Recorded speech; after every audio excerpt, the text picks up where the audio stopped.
The bell has rung, and welcome to another episode of the Icon Showdown Podcast. I'm your trusty host, Ian Hennigan, and tonight's fifth episode tackles the year 1992, where we're showdowning Candyman versus Bram Stoker's Dracula, directed by Francis Ford Coppola. So it's going to be quite the showdown. With me tonight is the illustrious Scott Allen. How are we doing tonight, Scott? I'm good. I need to find illustrious.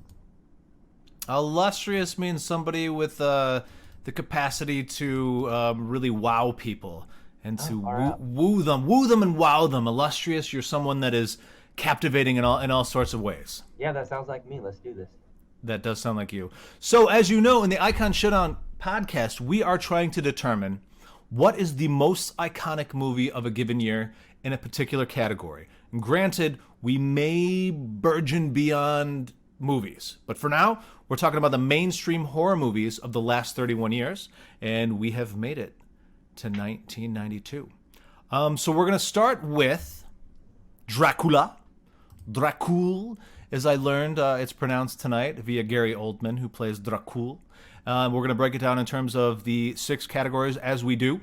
The antagonist, the ensemble, the surviving characters, the settings, deeper meanings involved, and then, of course, the fright factor, and we're going to rank these. Of course, you can hear the Academy or the Hollywood Foreign Press Association decide what's the best, but they never explain why. We are here to break down why.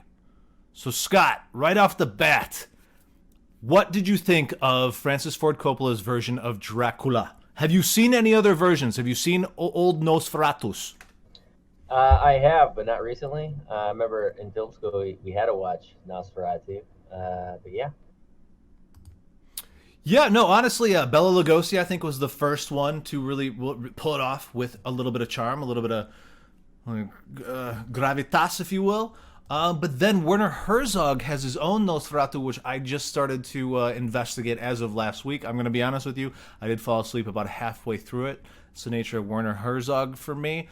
But I loved what I saw. I loved what I saw, and it was the perfect prelude into dreams for me. But I will say that I feel like Francis Ford Coppola brings it to another level. Can you tell me, what is the motivation of Dracula? What does he want more than anything else? Oh, that's a hard question. He mostly, in the movie, he wanted his love interest back. It was more about revenge, right? Just because revenge against who? That's an interesting way to put it. Who's God, he? Mostly, it started off as revenge against God, just because. Does he believe in God? He did. Otherwise, he wouldn't have so much passion about the guy. So yeah, he went out to war. His wife got word that he had died, which was not true. Elisabetta, we learned, dies. Yeah, when she's falsely told that he dies at war as Vlad the Impaler. So he goes by multiple names, right? Yeah, so she kills herself, and killing yourself in the eyes of God makes you a sinner, so she was sent to hell. So he was pissed off that she went to hell.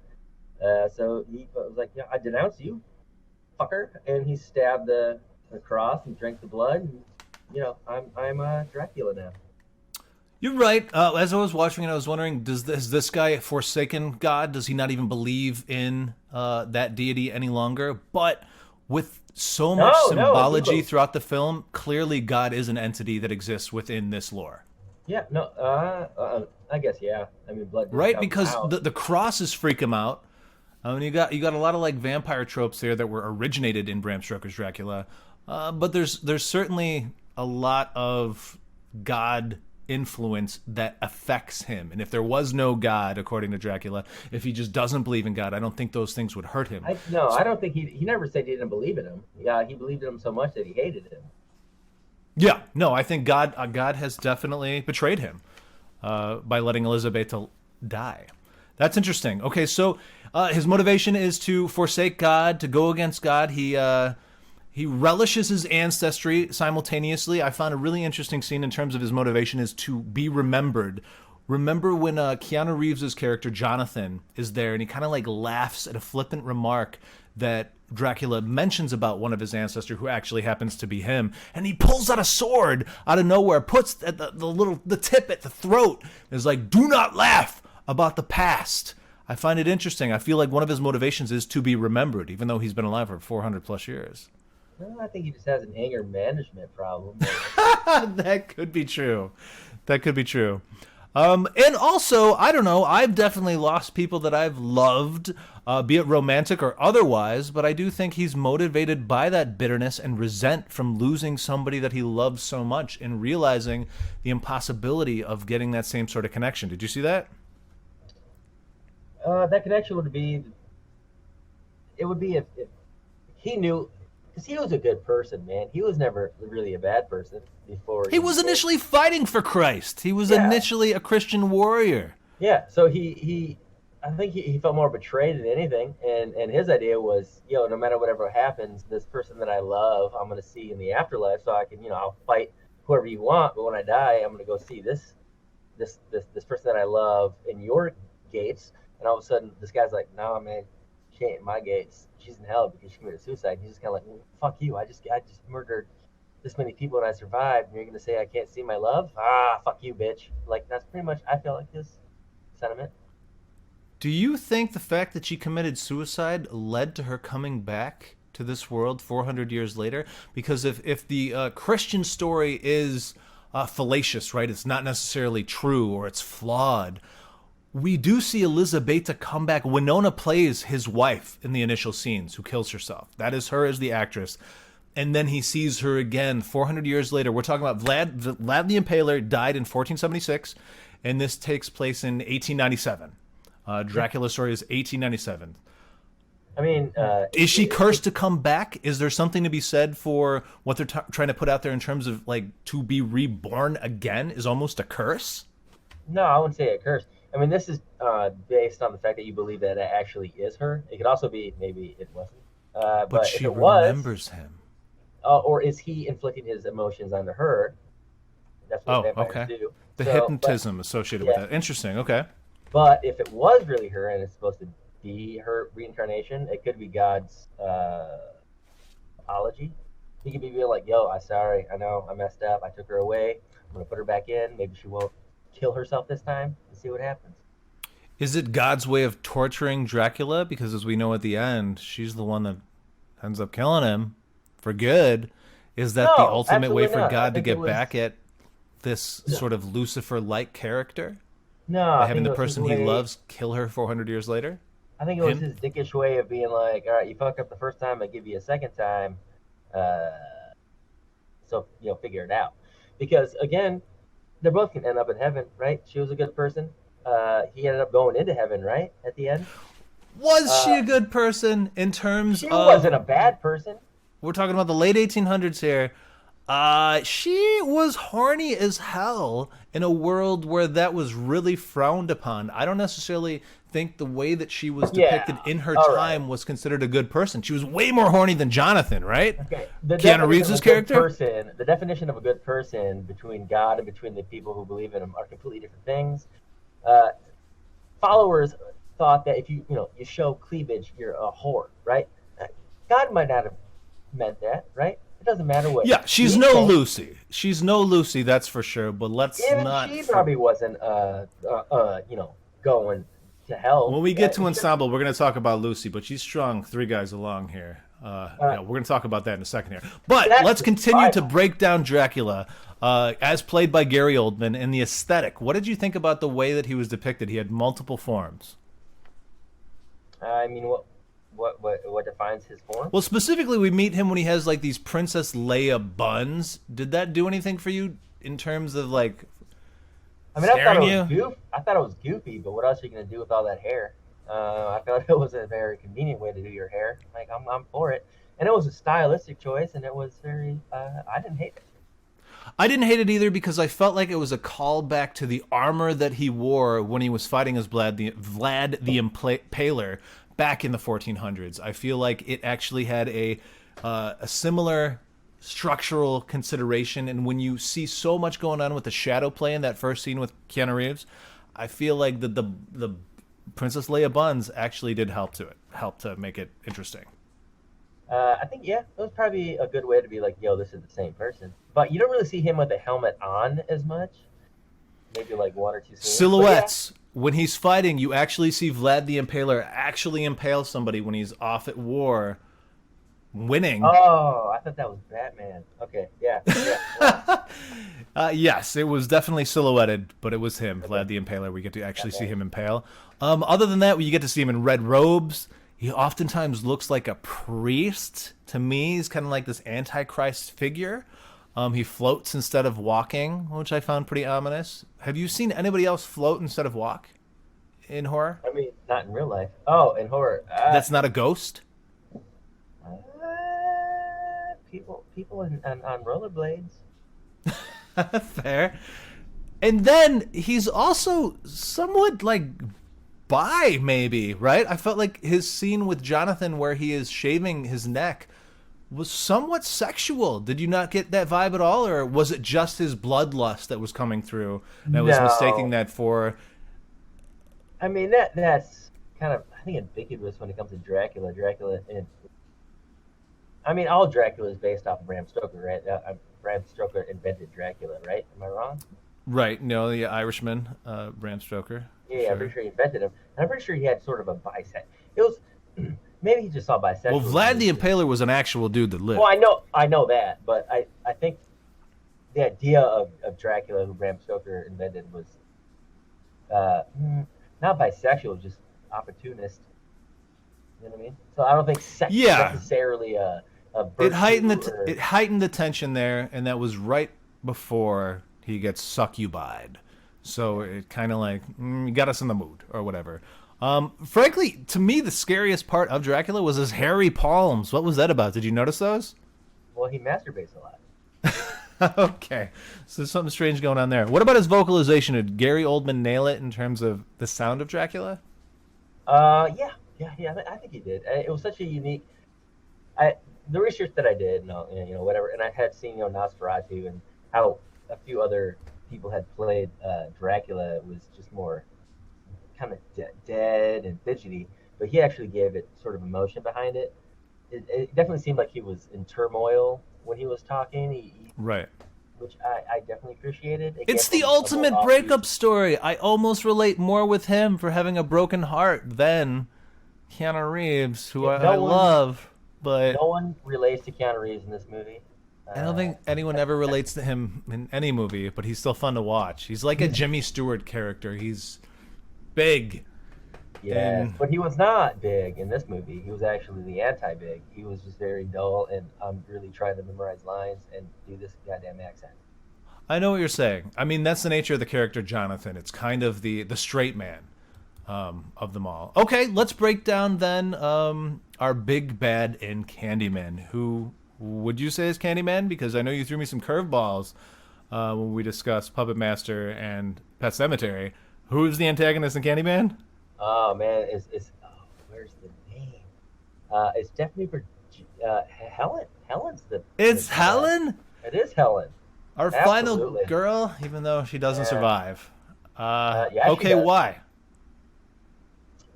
Again, if you look at it as more of a metaphor, this is definitely a metaphor for, I think, how the upper echelons, or the white people saw black people, and I think she was just more. I think it was more of a story about that than it was about this horror. Don't jump the gun here. You're getting into deeper meanings. I know. If Helen is the antagonist, what is her motivation? I do think that the villain was Helen, though I will say it was portrayed through Candyman. So, wait, what question? So Candyman turned her. Ultimately, she became the big bad, as we know at the very end. But Candyman was the inciting incident, if you will. Well, let's break them both down then. What is Candyman's motivations? Why does he murder? I think, again, it has to do with just he needs to be remembered. He wants a legacy. Yeah, no, I think there's some accuracy to that. I think he wants a legacy. I think he wants a vengeance, of course, like a lot of these villains do. But I also think, he wants to be able to love whoever he wants to love, because we have an interracial love story here. And if you remember the actual backstory of him as told by one of the professors that Helen speaks with when she's at the restaurant, he explains that ultimately the Candyman was educated, super smart dude, who happened to be a slave, and then he was enticed into getting with his slave owner's daughter. And once that happened, and he got her pregnant, he was hunted down, hand chopped off, covered in honey, and then eaten by bees. He wasn't enticed into it. He was simply, what do you call it when you're just hired to do something? But by the dead, right? Did I mishear that conversation? Because what I got from that dinner party was ultimately Candyman was implored by the slave owner to get on her daughter, which I found really fucking fascinating and perverse. I don't remember that. That could be true. So I don't know what to say about that. But okay, that might have to be further research. His story, because I did do research on Caprini Green, and it actually didn't exist in the late 1800s. Hold up on the setting. I'm sorry, I got to reel you in here. I want you to talk about the aesthetic of the Candyman. What did you think in the way he's way he looks? He looked phenomenal. He was sexy as hell. I love this. He looks like a pimp. That is true, sort of. Which is also he's got the fur coat. He's got the checkered pants. He's got the leather shoes. If he was supposed to be modeled after who he was in the late 1800s, I don't think they were pimps in the 1800s with fur coats. So that doesn't make any sense. That's a good point. But he doesn't speak like he's from the 1800s either. I feel like the Candyman continues to evolve with the times from this Candyman incarnation. What we're seeing here. He spoke mostly in poem. He did. No, he was a poet. He's a romantic. Similar to Dracula, we have two romantic antagonists here. And he was an artist. What do you think about his vocalization and audibles? Does he have any signature sounds? I think he did. It was very dark. It was very deep. Sultry and sexy almost. A little bit. I was turned on for sure. My favorite line of his was "Come with me and be immortal," because after having watched Dracula prior to it, I was like, "Oh my gosh, the parallels between Dracula and Candyman are significant." What about the originality? We didn't talk about necessarily the originality of Dracula, but I mean, vampires have been with us since Polidori wrote the first short story about vampires. As far as I know, he's the first one. And frankly, in terms of vampire lore, you can go all the way back to Beowulf, where Grendel is sucking the blood out of the Danes when he goes and bursts into essentially the mead hall, tears people apart, drinks their blood. There's your first vampire. But granted, Polidori is the first one to have a being that actually needs to live off of blood. So, the originality of Dracula, not so much. What do you think about the originality of Candyman? I think it was fairly original. I mean, totally. Getting soaked with... again, I think it was a metaphor, again, for how people were treated back in the day. So getting soaked with honey and stung by bees and that kind of stuff, it was... They drew from real life events, maybe, and they turned it into a monster. I'm for it. I think it was a great monster. I have never seen anything prior or before that dealt with a educated slave ultimately being framed in the way that he was. To me, and then his desire to ultimately have a baby, because him stealing that baby, not killing that baby, framing her for that baby death, was super interesting. There's a lot of layers going on there. To me, it was like a reverse Rumpelstiltskin situation, because ultimately, if you remember, he had gotten that white girl pregnant, his slave owner's daughter pregnant. So then that whole story comes full circle when he steals the baby. He's into our white protagonist lady, Virginia Madsen, and she ultimately saves the baby, sacrificing herself. I felt like there was a reverse Rumpelstiltskin thing happening here, right? Instead of give me your firstborn, it's like give me you, and the firstborn will live. I don't remember it being forced. I just felt like it was love that happened, and he got punished for love just happening. Do you think she loved him? Do you think she loved Candyman? Yeah. Why? Yeah, I think so. Why? I mean, why? More than her dude who's cheating on her, probably. And he was dreamy. He did have that freaking amazing ensemble. Wait, who are you talking about? I'm talking about his outfit. I mean, he was kind of like, he was a very sexual dude. It's hard to not get caught up in him in the same way Winona Ryder got caught up in Dracula, even though she was married to Keanu Reeves.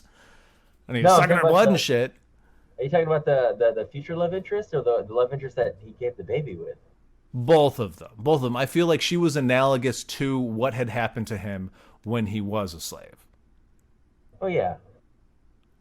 She was somebody that was sympathetic to what he was interested in exploring his lore, right? Because ultimately she's a graduate student at UIC, trying to understand urban legends.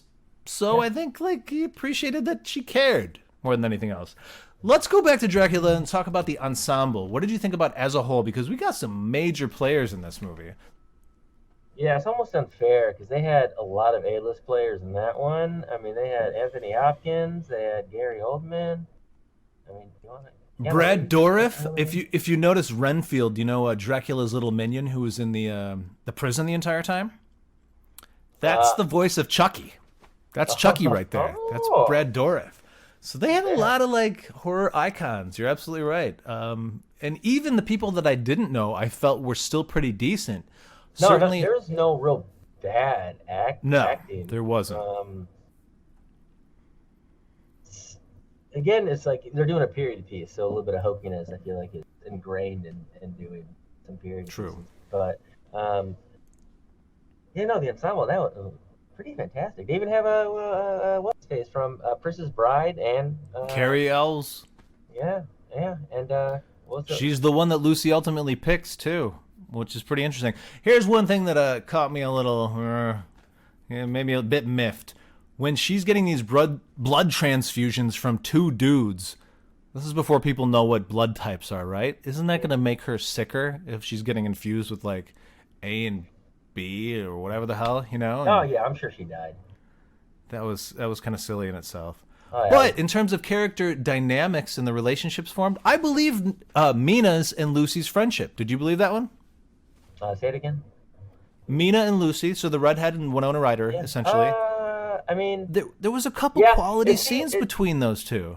They seem like friends, but they seem like friends who are like on Instagram who are just boasting how better their lives were. Maybe, yeah. No, certainly in the case of Lucy, I feel like she was always trying to one-up Mina. But the way that they were drooling over that Arabian Nights porn, essentially, the pictures within the Arabian Nights books of different sexual positions, I got the sense that they were like exploring sexuality together, and there was like a genuine friendship that I sort of believed in the same way I believed Bernadette and Helen in Candyman. Yeah, I don't see as much with Helen and Bernadette, but I saw it in the other one for sure. Were you not impressed by Bernadette and Helen going into that Cabrini Green building for the first time? People thought they were cops. You had all these thugs ultimately trying to scare them away. What are you guys doing here? We got the 5-0 here. I thought that bonded them similar to the way we have the Mina and Lucy looking at the Arabian Nights books. Like dealing with situations that are tough together, learning together sort of thing. I felt like there was decent character development in both of them in terms of female friendships, which is not usually on the board in horror. Yeah, no, I can see the comparison for sure. How did you feel about Lucy as a whole, in terms of her flirting with three dudes? It seemed a bit over the I don't know how old she was supposed to be, but it definitely seemed, 15-ish, like late teens, kind of flirting. Like, oh, I have so many options.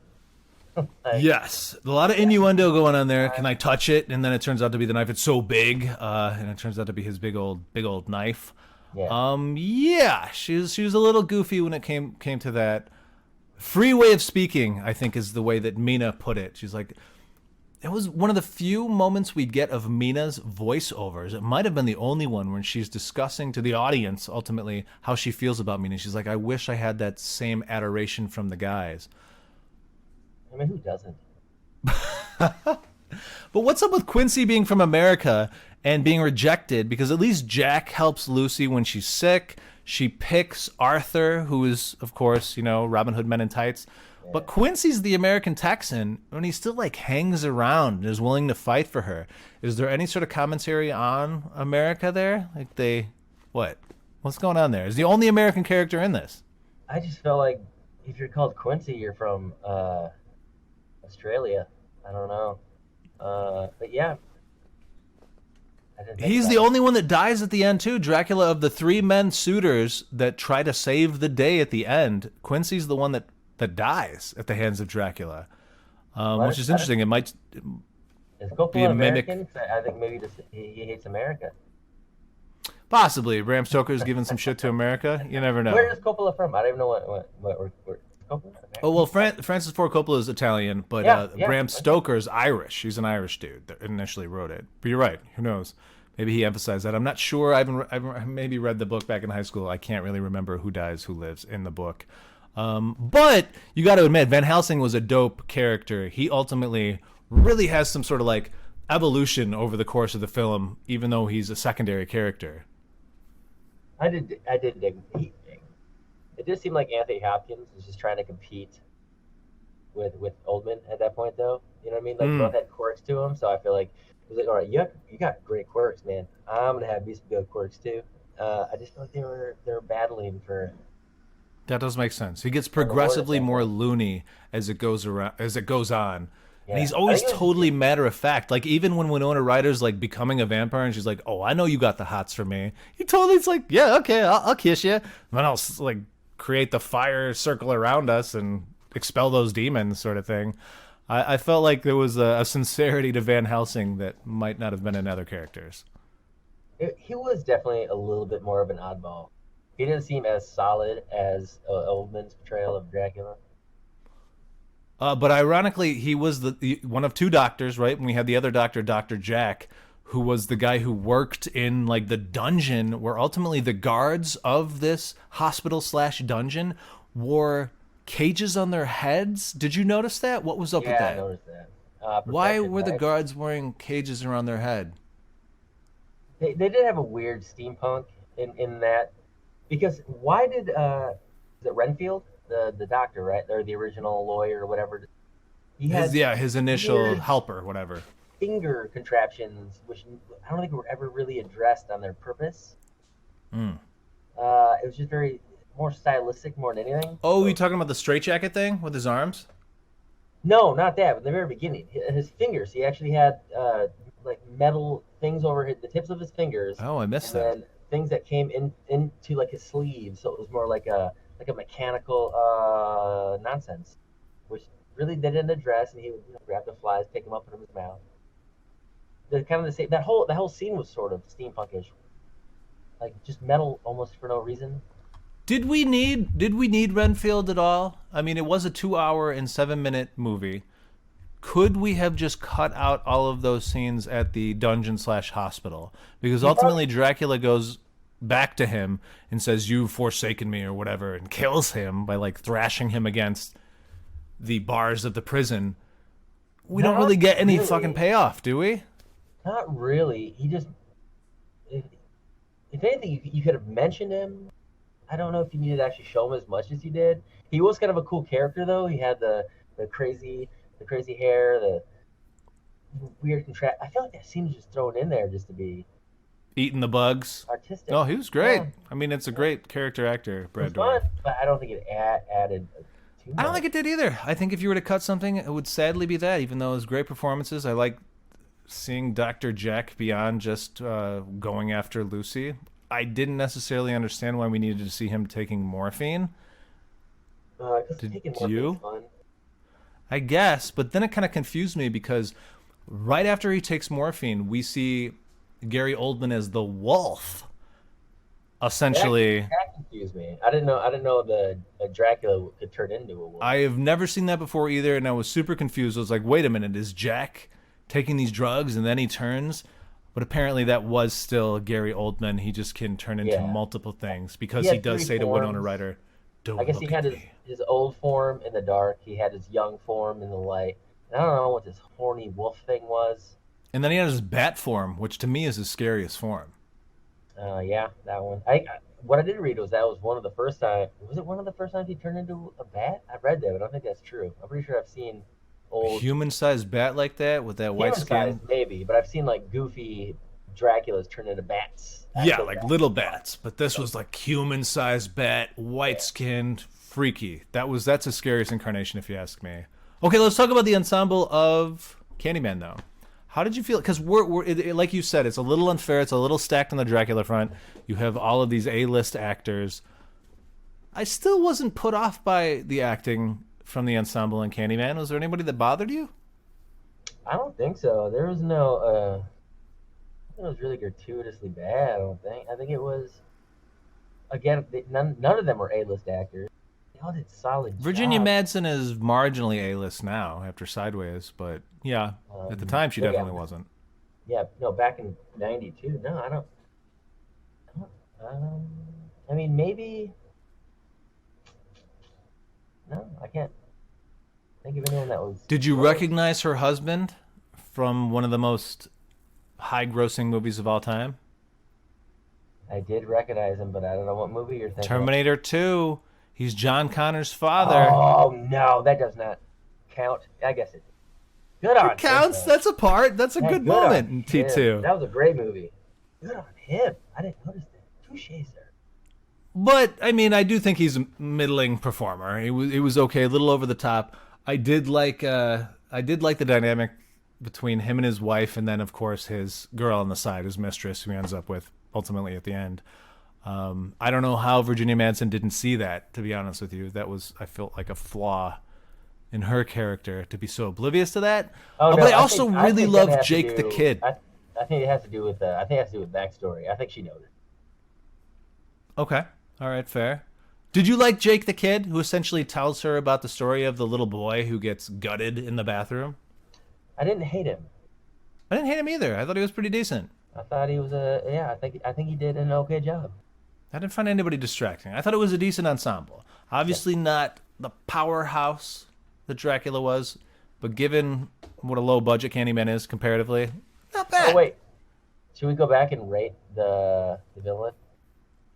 We gotta rate everything ultimately. So antagonist in Dracula, what are we giving it? Out of 4. I gotta give it a 4, right? I gotta give it a 4 too. It's timeless. He did a Okay. perfect job with it. But I'm gonna be honest with you, Candyman is 3.5 to 4. I don't know. I would say 4 too, though.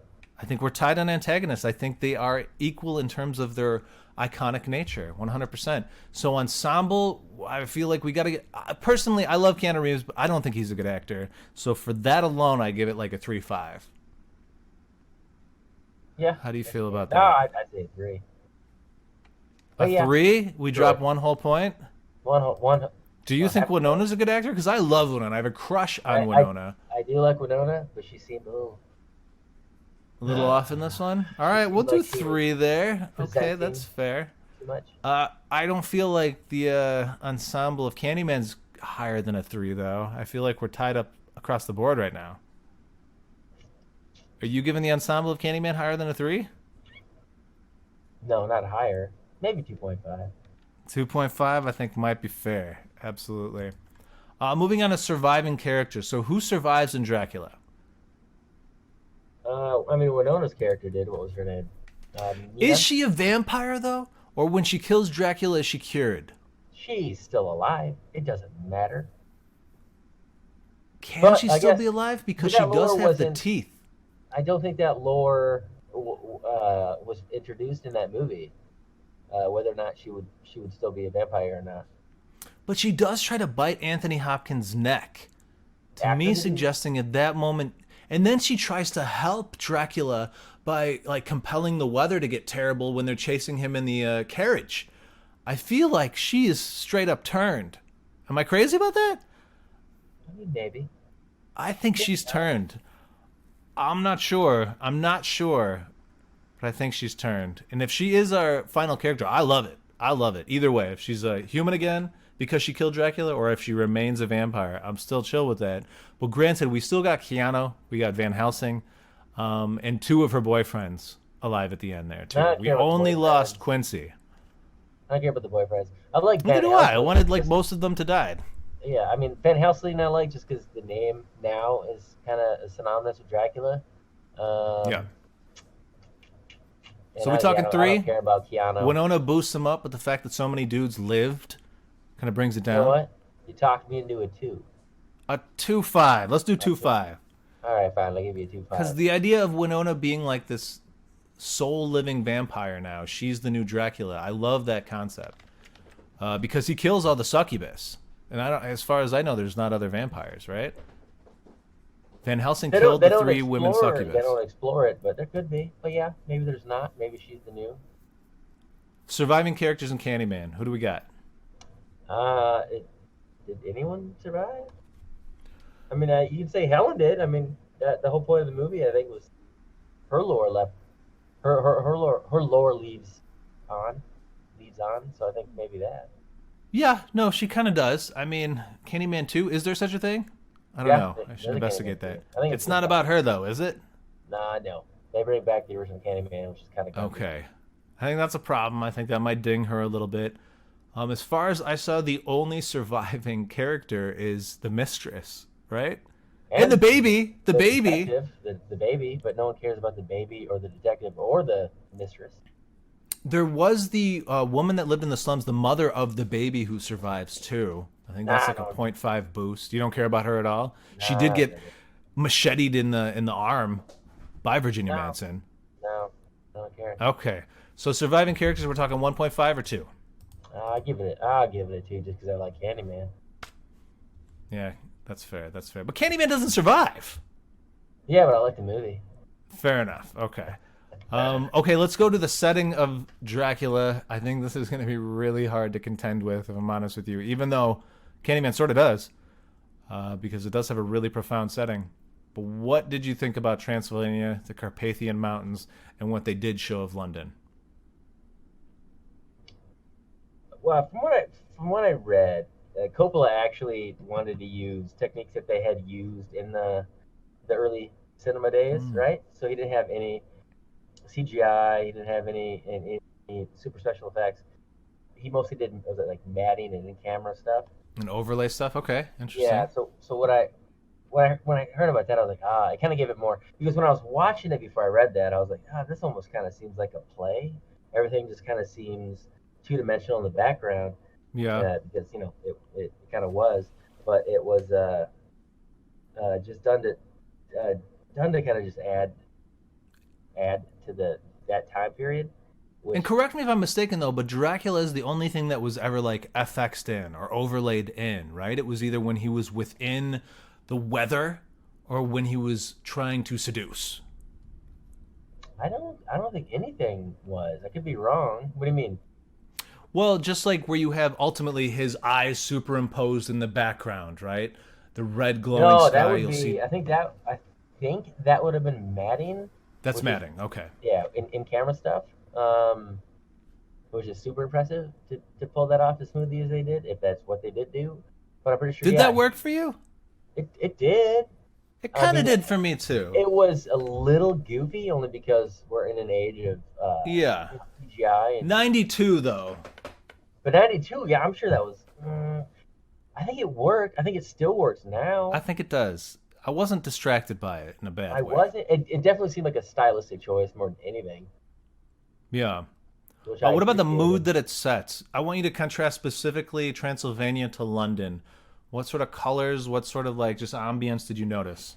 I mean, Transylvania seemed a lot darker, right? Less variety of colors. It becomes darker, but as he's going into it, I found it really interesting that you have the red skies that then become these dark blue skies. Crazy contrast of this Eastern European country to then you cut back to Winona, where it's London, gray, dreary, boring in comparison. Granted, London looks a little more lush later in the film, but in the early stages, when he's going off, about to be essentially imprisoned, I really felt like there was this beautiful red to blue to black. Like, you've been wounded, then you're turning blue because you're dying, and then you're dead.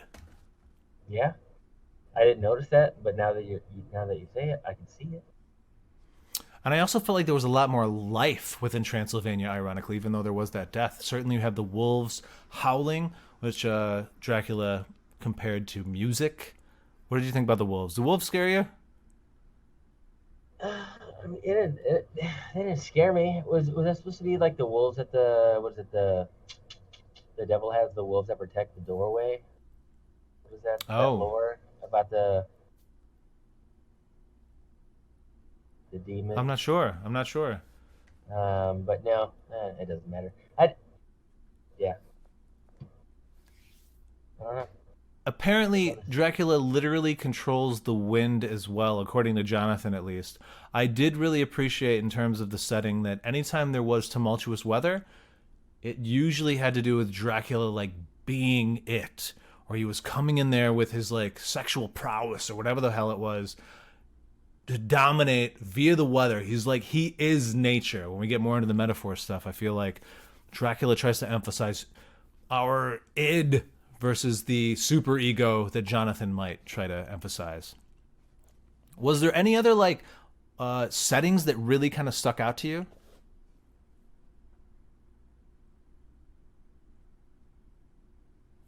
Did I I lose mean, you? just the use of the camera effects, as far as him crawling on the walls.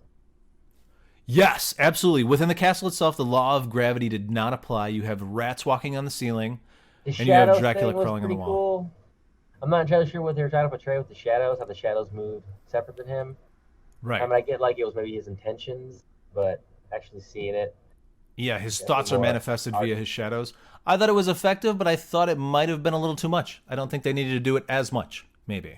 Maybe not as much, but I think at the time it was kind of groundbreaking for horror movies to go to that level of subtext and that kind of stuff. Maybe so. Maybe I think maybe people had an idea and just throw it into there. Like let's No, it have worked. It like was super creepy. let's have his intentions be in the shadow. The only other setting that I want to bring up, because I think it was thematically significant, was the movie theater scene. What did you think of that movie theater scene? Uh, So ultimately, he woos her on the street. He's all young again. And he's like, "Can you show me the way to the cinematographer, or the cinematography, or whatever the hell it was called in terms of what they called the movie theater back then?" is it And cinematograph? Cinematograph. cinematograph, something like that. Yes, absolutely. It was actually And just like a porn site, wasn't it? Just essentially like a porn video. it Sort of was. It thing. absolutely was. What they were showing was super They lewd. they I didn't did see a lot of show other though girls there. for a weird reason they did have a video of I think it was the first. Oh man, I can't remember my film teachings. It was like the first video they took, and it was of a train passing by the camera. And I Oh, know the lore was when you they played it at the theater and it was 30 seconds long or something. I think people paid to go see it, and the people in the theater freaked out because they felt like a train was actually going to come into the theater. this is like a But they had ghost. but they had played that in one of the scenes that I noticed. Oh, And really? yeah, Interesting. and then there was just kind of like just kind of half naked women walking around, maybe fully naked. Well, there's something to be said for that. I mean, ultimately, he does try to seduce her there, right? And that's not an uncommon thing to show sort of or imply lewd things before you try to So seduce somebody. I so mean, he not speaking from experience, but he still. he, he invented Netflix and chill, Dracula. That is a good way to put it. Absolutely. Okay, so I do think Candyman gives it a run for its money in terms of the setting, though, because I mean we're both old, you're old Chicago boy. I'm still Chicago boy. We got an underdog city here. What did you think about what they did with Chicago?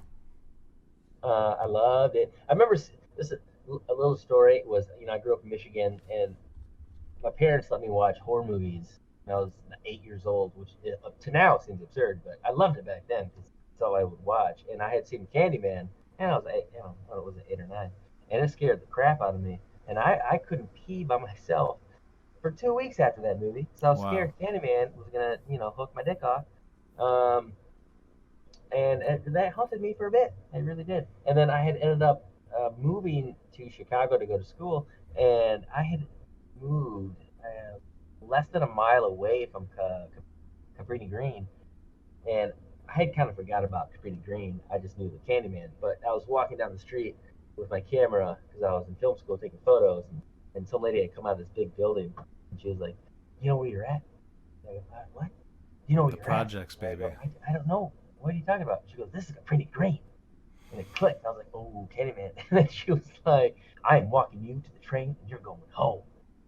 So she walked me to the train and took me home. But that was in 2005 or something like that. So I think only 4 buildings maybe were left. Originally it was 10, maybe 12 or something. I don't remember exactly. Uh, I haven't it done wasn't enough nearly as research. I did a little bit, and then so I got on the train and went home.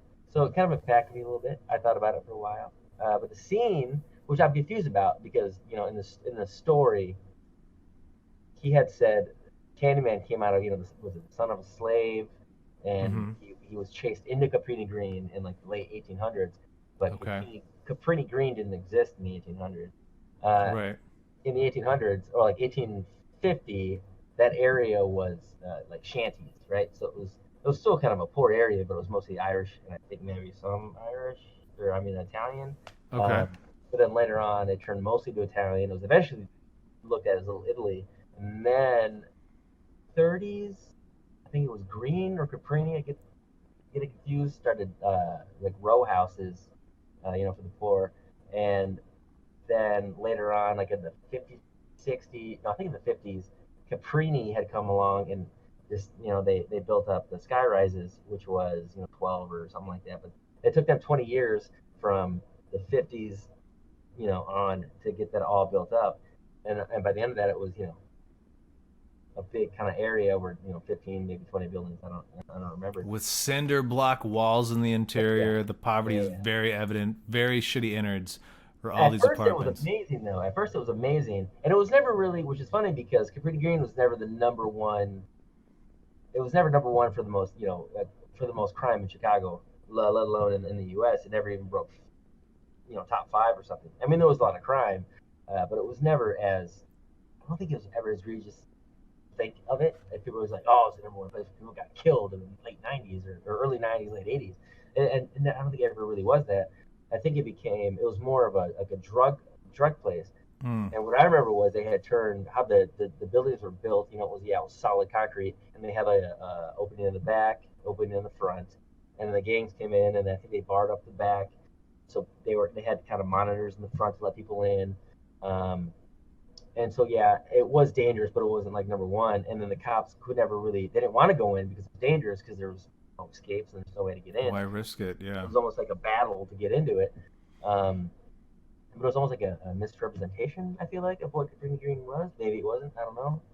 But that was a history that I had read about. Yeah, and I do think it's significant that you mentioned that it is right next to one of the most affluent areas of Chicago, right? The Gold Coast. It actually comes up in the movie. You have one of the richest areas with some of the most posh buildings in all of the city. And then just down Diversity. Is it Diversity? No, Division. Just down Division is these housing works that Yeah. ultimately do get graffitied up. And I find that graffiti interesting because obviously, I mean, what's your opinion? You used to live in, or you used to live in NYC. Is there as much graffiti in New Jersey?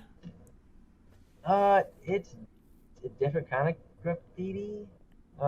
It's not like most of graffiti now is intentional. There's a lot of art areas Some more and art. Okay. like it's intended graffiti. I don't see as much spontaneous graffiti. Is that the word for it? Fair. Um, I mean, yeah, but the what we see is ultimately, I feel like it's the graffiti where you're trying to be remembered in a place that's doomed. You're trying to leave some sort of mark when you know you have been cast a bad lot in life based on yeah, I cultural mean, again, realities. I don't get. Maybe I don't go in areas where it's still there, but the areas that I go to are definitely have been gentrified and definitely have more artistic graffiti, stuff that people are paid to actually do. Um, yeah, Interestingly, in 1988, Chicago was displayed in Child's Play. Do you feel like Chicago's getting a bad rap here, late 80s, early 90s? Because these are both two horror Ev movies. everything that I heard about Chicago in the '80s is pretty bad. I Bad remember hearing news. stories from people who lived in Chicago in the '80s, and they said there were certain stops on the train, especially just north of the Loop, Yeah. where they said they after like 8 or 9 o'clock they would just they wouldn't stop at certain stations because it was just so Right. bad there. Like there was no reason to, because they would just kind of let out bad people or whatever it was. So as far as, because I heard you guys' first podcast about the area they had showed, like, you know, where the store where, who's the guy who was Chucky? Charles Lee Ray? Yeah, Charles Lee Ray. Like he went in that store, and we actually Oh, yeah, in moved Wabash. down there on Wabash, and apparently Wabash actually was a pretty bad area, I think. Again, I wasn't there. It's just, you know, stories that I've heard, but it sounded somewhat accurate. Yeah, I mean, I love Chicago. Certainly got their personal connections to it. It's done a lot for me. It's done a lot against me. I have a car stolen here, right? So there's the ups and the downs here. But it forces you to become a character. Fucking Yeah. Fight in this world. So the last thing I want to mention about the setting of Candyman here is that there was this one really neat shot. It's really, as far as I know, the only overhead shot that there is. It's of the UIC Pavilion Theater, which actually from above, it kind of looks like a bee's POV, like, you know, the bees that are encompassing Candyman, and it kind of looks like a honeycomb. I'd never seen, as I've been to this theater before, this outdoor theater, and it kind of looked like a beehive in a weird way. I don't know. It kind of struck me because they went to it twice. I don't specifically remember that shot, but if it looks like a beehive, yeah, I'm sure they did it intentionally. What do you think the significance of the bees are? I mean, beyond him being eaten by bees, is there anything beyond that? I think. Go ahead. I think there's a. When you think about what a bee does, I mean, a bee pollinates, right? Yes. That's what a bee does. So maybe I think this is so much about breeding and about the future, and ultimately what it means to be able to ensure a sweet future, right? You see sweet everywhere in the graffiti. Yeah. And unfortunately for the Candyman, he cannot bring about a sweet future for his progeny. And the best way to do that, sadly, involved interracial stuff. You know what I mean? I think there's some significance there. I think the bees were intentional. Because it could have been flies, right? Flies would have been grosser, wouldn't they have? Well, I think bees are kind of like flies, but they sting and they're little assholes. I think bees were used because bees do pollinate and they do. True. They spread, they kind of spread life, and I think.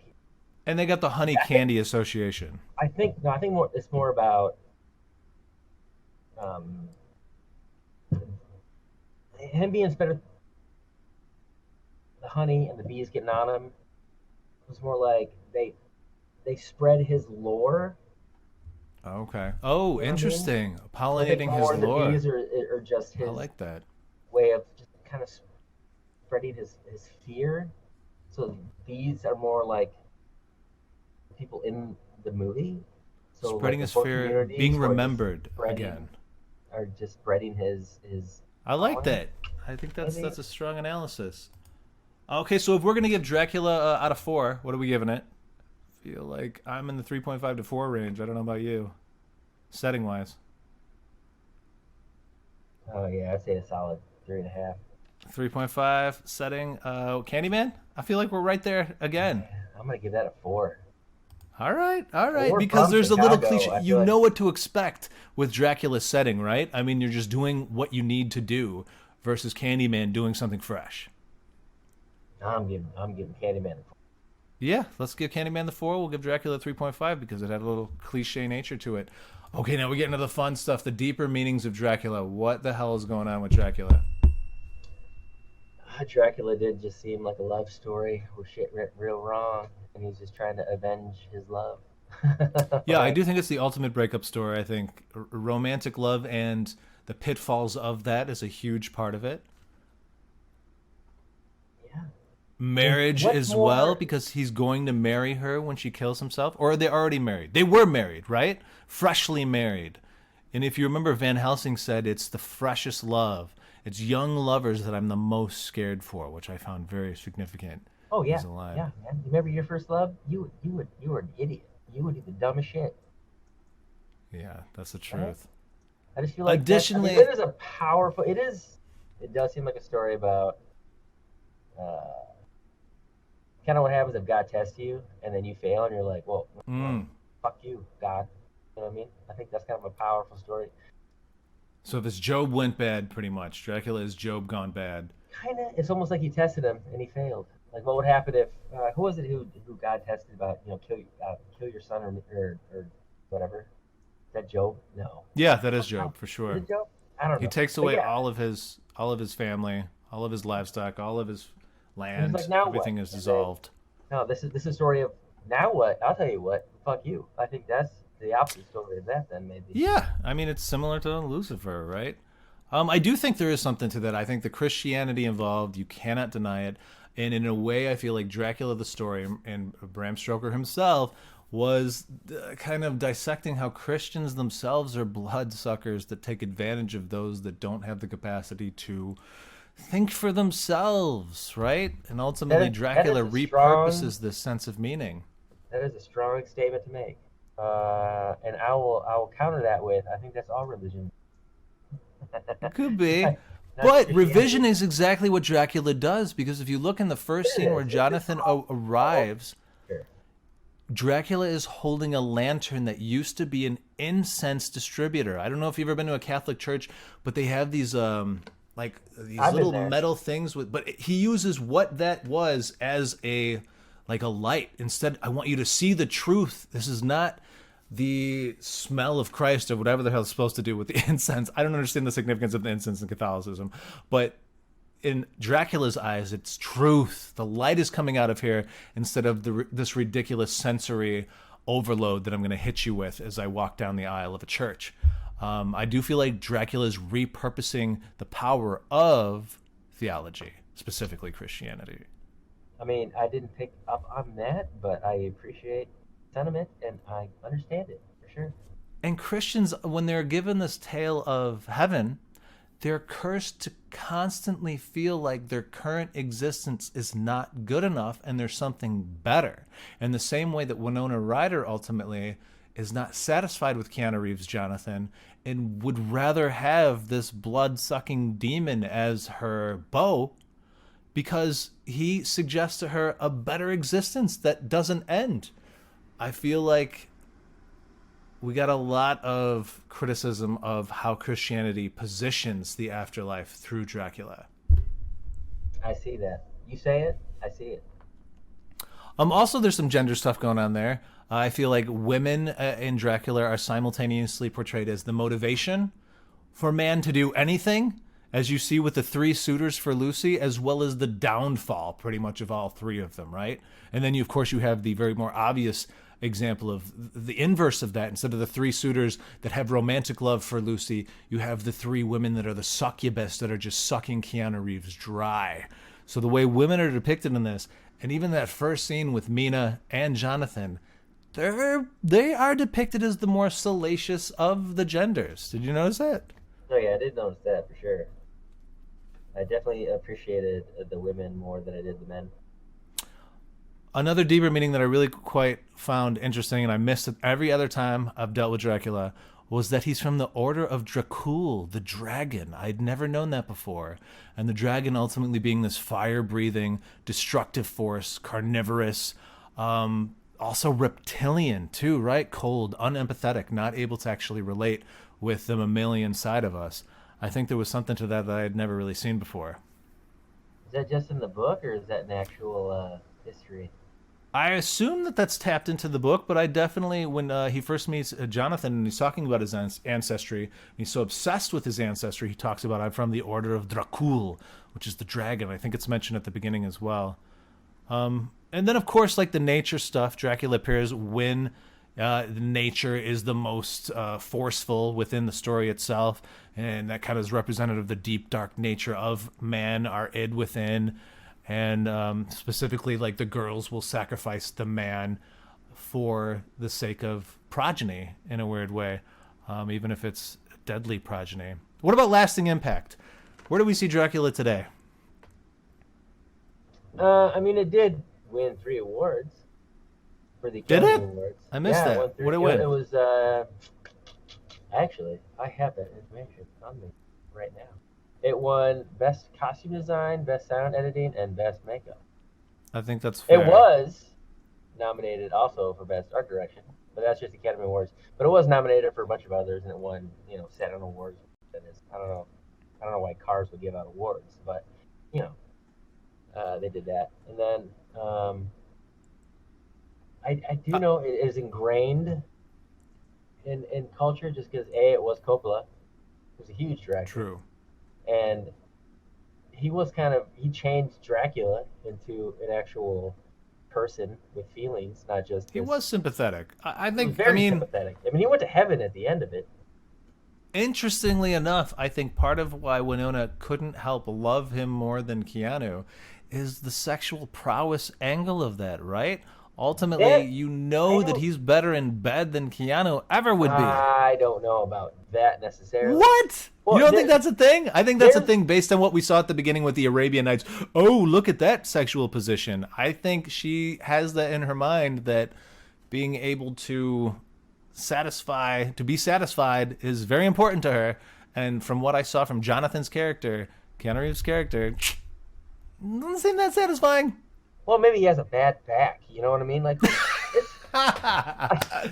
like that could be. The whole thing, though. I mean, it's not. Again, this isn't represented in this film, but maybe it kind of is.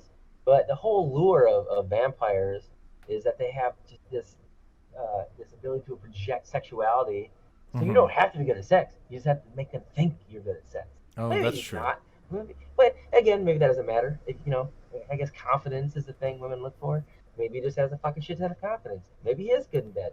Big dick. After 400 years, like, what's going to get you down? You know? I mean, you better have you better be good at that point. Years. You're going to brush off everything. I mean, in terms of what I think is the most lasting impact is, I don't know if you've seen the Harley Quinn preview or Birds of Prey, but to me, Harley Quinn is the Winona character and Joker is Dracula in terms of the innocent girl getting turned by the bad guy and ruined by him. I feel like you see that a lot of places, but in terms of pop culture, that is the most prominent one of late. Yeah. Anything else you want to talk about? Deeper meanings in terms of Drac? I mean, you kind of hit it. Religion, but that's not even like really a deeper meaning. Well, what about religion in Candyman? Did you see anything going on there? Not so much religion. That was just she had a prominent cross on her wall above her bed. Did you not notice that? I mean, I did, but the only thing on her wall. I don't know if that was as big as it should have been, or is. That was just more about socioeconomic. That was more just about race, and then race is the bigger issue. But I mean, I'm segueing with the religious stuff, and I want to discuss specifically about the significance of looking into a mirror, right? Gratuitously, because you're saying a name 5 times. Well, I mean, you're talking about Bloody Mary, right? Bloody Mary. I mean, it is kind of a ripoff of Bloody Mary. You're absolutely right. But saying Candyman 5 times is almost like, first of all, it's suicidal, right? You know that there's the possibility something horrible is going to happen there. But at the same time, you're like looking at yourself like Narcissus would. It's like this paradox to me, like looking into the mirror, but also simultaneously wanting to destroy what you see. I don't know. I think it's pretty interesting, just like the conduit in which the death occurs is the mirror.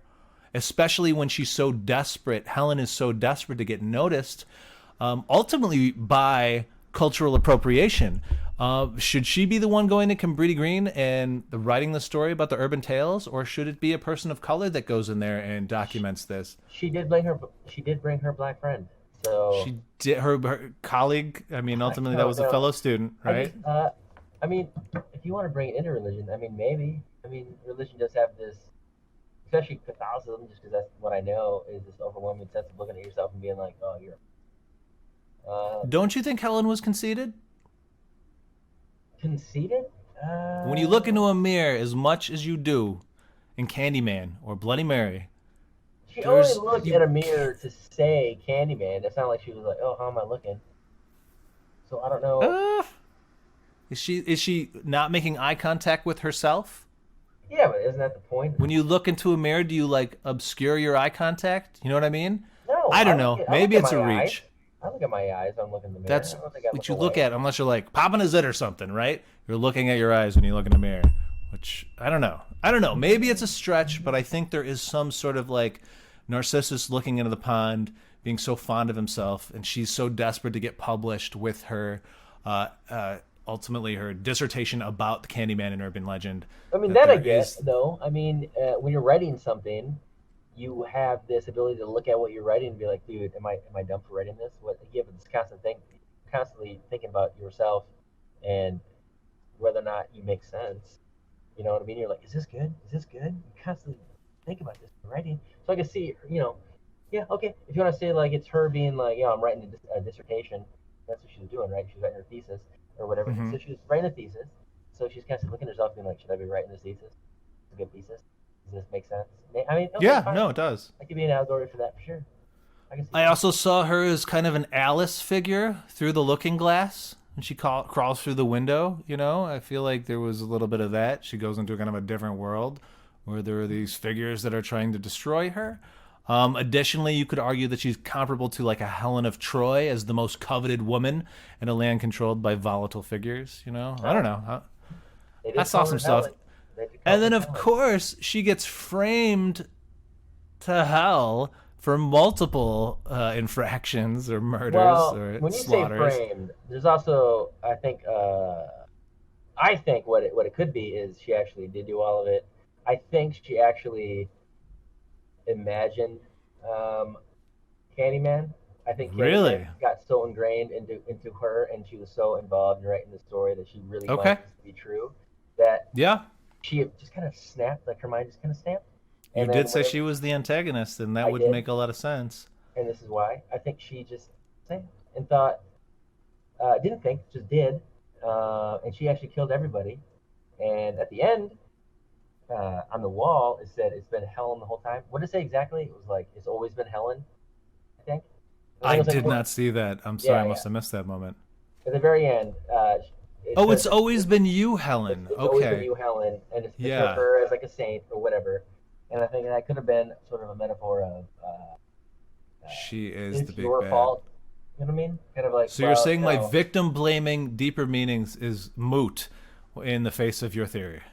I just think the story was, oh man, kind of like the whole reason this happened was because white people suck, kind of. A cultural appropriation. She was going to, in the same way that he was taken advantage of by his slave owners, now she is looking at the sadness that was early 90s projects of the city and trying to big up herself through that. That's something for sure. Yeah, I just think racism is the ultimate like undercurrent of that movie for sure. Absolutely. Let's go to the fright factors for Dracula. How much did this give you the willies? None of it really gave me the willy. I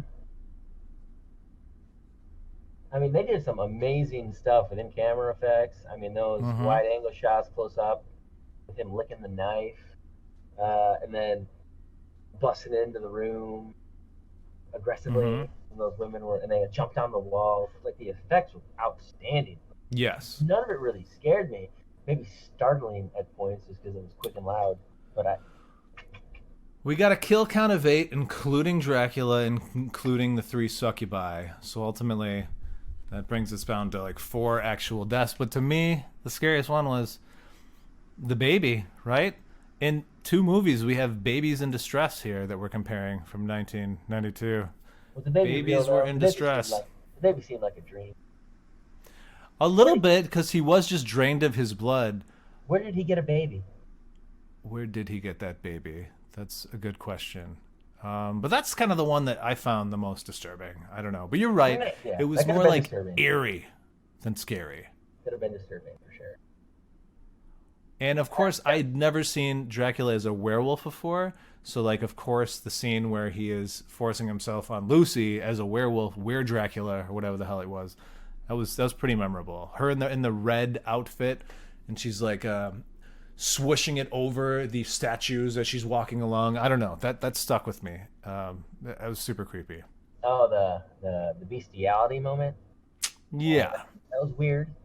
that was I- weird, especially because it took Winona me a like minute. watches it. I didn't realize that was him for a while. I thought they were just adding in a werewolf. I was like, oh, is there gonna be like a werewolf versus vampire? I mean, I thought it was the doctor for a second, as I mentioned. He got morphined up, and he's also a monster for a half a second. Then I remembered, oh, wait, this is called Dracula. The doctor doesn't mean anything. I'm not even sure if the werewolf was actually.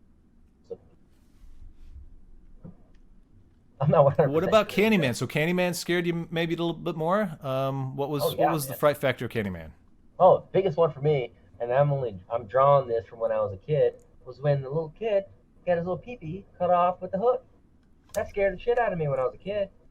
Groin to guts is unique. There is something original about. I mean, a guy with a You didn't hooked even know. arm, not original, Didn't get right? groin. The kid didn't get groin throat or whatever. He just got dick cut off.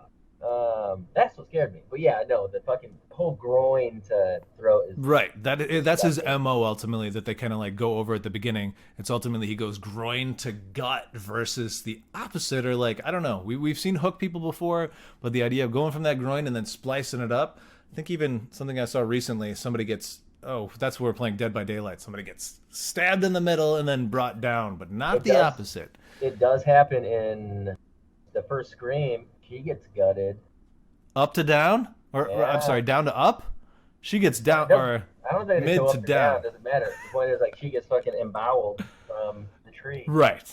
Yeah, no, that is definitely like the winner of that year. That's a foregone conclusion for sure. I also really like the moment where she conjures Candyman when the shrink's there, and he rips the shrink from the bottom of his ass up through his spine. I don't know how he's tearing up the dude's spine, but that's pretty horrible. I think it's super creepy the way Candyman goes from your groinal area up, whether it's the front or the back. Yeah, man, he takes it both sides for sure. He's definitely biased. Absolutely. That scene though, I think that's the only scene where he, I think, actually killed somebody, or they show him killing somebody. I still think she did all of it. So I think she just imagined him doing it, but she did it, which doesn't make sense. She used like a pen. She was strapped. His in. letter opener. She was strapped in, so maybe not. Did you notice how he leaves the office? Oh yeah, man, pulley system out the window for sure. Backward out the window, like he's a bee, like he flew like a bee out the window. That I didn't. Which I found pretty interesting. Yeah, the way he like moves, it's like it's a bee flying kind of backwards sort of thing. But we got to go back and we got to fucking watch my language here. We got to give the ratings to Deeper Meanings of Dracula. Deeper Meanings. What do you say out of 4? I'll give it 3. I feel like it's super loaded. It is based on a novel. I want to give it 3.5. Let's juice it up a little bit. All right, sweet. 3.5. What about Deeper Meanings of Candyman? Man. Given the time, I mean 3.5 to 4. I want to give it a 4. To be honest. I'll give it a 4. Fright Factor Dracula? Wasn't too scary for you. 2.5. I feel like all of the sexual stuff of the forcible sex stuff was kind of scary. If I was a girl, I feel like it would have been scarier than as a dude. It never really seemed forced. Can I say that? Like maybe. I mean, you're Dracula, maybe. right? So you're convincing them that you want it. I feel like hallucinations versus roofies. I feel like it's still forced. You know what I mean? Or hypnotism. Okay. Hypnotism. I can't deny that. I'll get in trouble. 2.5. Fine. Because the costumes, the makeup was kind of scary. There's some scary moments there. I think he spent most of the money in that film on the costumes. Yeah. Coppola spent a ton of money on that. And actually, just because we're talking about side stuff, in Stranger Things, season 2, episode 2. Yeah. There's a scene where Winona Ryder celebrates Halloween with her boyfriend Bob Newby. Yes. Who is Super dressed Bob. as Dracula. Oh. Wow, good call. Boom, homage. That's a nice little callback. Yeah. You know what didn't put that together. An homage is just admitting that you're stealing. It's a callback. It's a big up. They were big up in her previous role. Fright Factor for Candyman. Where are you giving it? I gotta give that a 4. That's got the crap out of me. Gotta bring it down to a 3.5. I will fight you for 4. All right. If you think it's a 4, it doesn't get scarier than that. You don't think? I think it gets scarier than that. Oh man, I don't know, man, getting your little pee-pee cut off in the bathroom, that's scary shit. Have somebody That is coming scary. through a mirror that is inside of your house. You're passionate about it. That's Let's That add this up. Scared me. Let's add this up. So we got Candyman with a 4, a 2.5, so we're at 6.5. We're at 8.5 with the surviving characters. Then we're at a 12.5 with the settings. Then we got a 16.5 with the deeper meanings. And 20.5 total for Candyman. Let's see what's cooking with Dracula. You got that 4, then you got +3. We got a 7. We got a 9.5 when you add the surviving characters. You have a 13. A 13 when you add the 3.5 from the settings. Then we got a 16.5 with the deeper meanings. And then it's Candyman. Candyman wins. Candyman takes it. Candyman, the bell has rung. Candyman is the most iconic of 1992. I Congratulations, definitely Candyman. watch this Candyman if you haven't. And then watch the remake that's coming out with who's directing the new one? You got Jordan Peele, and supposedly the actor who played the initial Candyman is coming back as Candyman. I wish I knew his name offhand. That might have changed, but hell yeah, man. Watch both. I'm pretty sure he's coming back. He's coming back in some form. He will be in the new movie, which is very exciting.